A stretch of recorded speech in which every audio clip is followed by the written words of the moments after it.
Pai, do Filho e do Espírito Santo. Amém. Deus revela seu projeto benevolente. Esse foi o tema dos parágrafos anteriores que nós refletimos no nosso catecismo. E nós chegamos então ao parágrafo número 54, começando um novo bloco de reflexões que trata das etapas da revelação. Já vimos como a revelação ela acontece gradualmente, por etapas, para que o ser humano pudesse ser preparado para acolher a revelação que vai se concluir na plenitude dos tempos com a vinda do próprio Filho de Deus feito carne. Aqui o nosso catecismo traz uma longa citação da Dei Verbum, Constituição Dogmática do Concílio Vaticano II, sobre a palavra de Deus.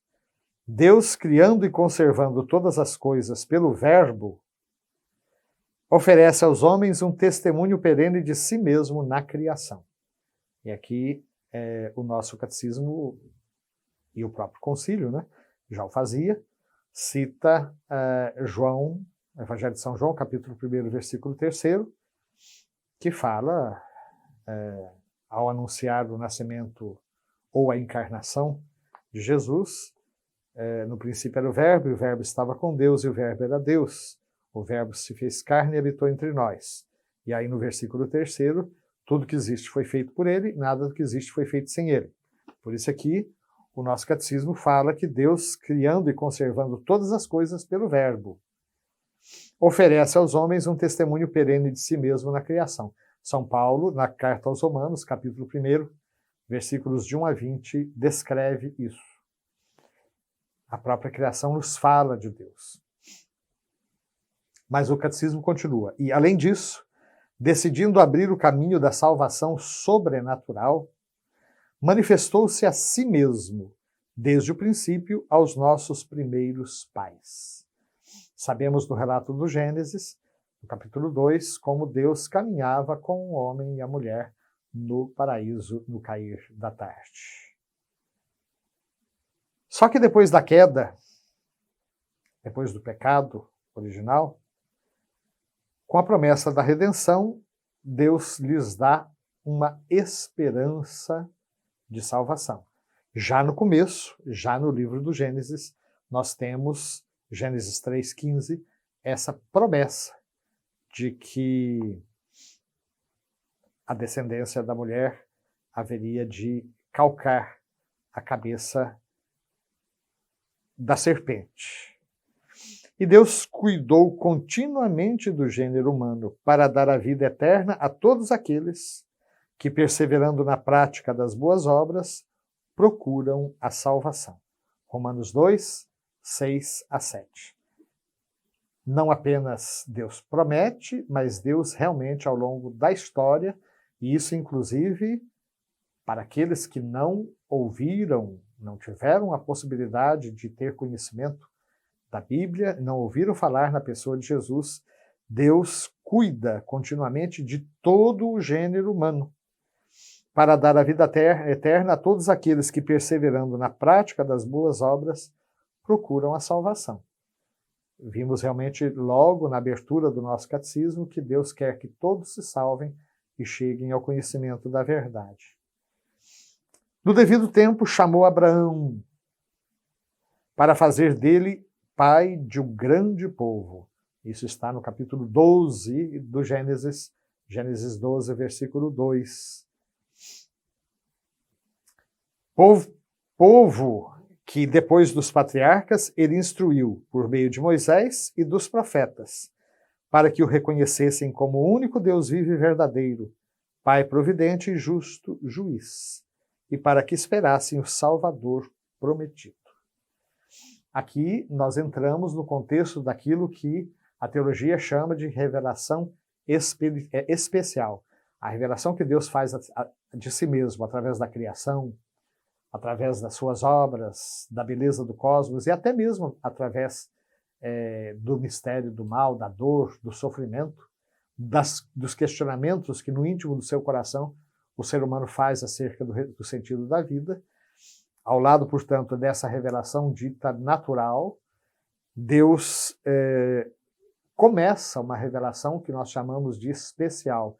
Ele chama, ele escolhe um homem, Abraão, e faz uma aliança com Abraão, promete um povo, promete-lhe uma descendência, promete-lhe uma terra, mas, de novo, dentro da revelação que é gradual, que é gradativa,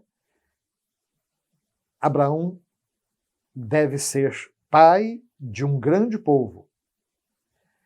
Mas mesmo Abraão tem uma missão universal. Em ti serão abençoadas todas as nações da terra. E esse povo que nasce de Abraão, depois dos patriarcas, Isaac, Jacó, os 12 filhos de Jacó, as 12 tribos, esse povo vai ser também instruído por meio de Moisés. E aí nós temos já a Torá, a instrução, os 5 primeiros livros da Bíblia, falando dessa missão especial dos patriarcas e depois de Moisés.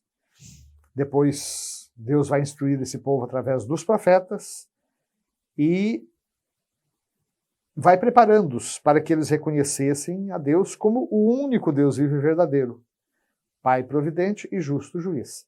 De fato, Israel vai se destacar no meio de outras nações politeístas como o povo que cultua um único Deus.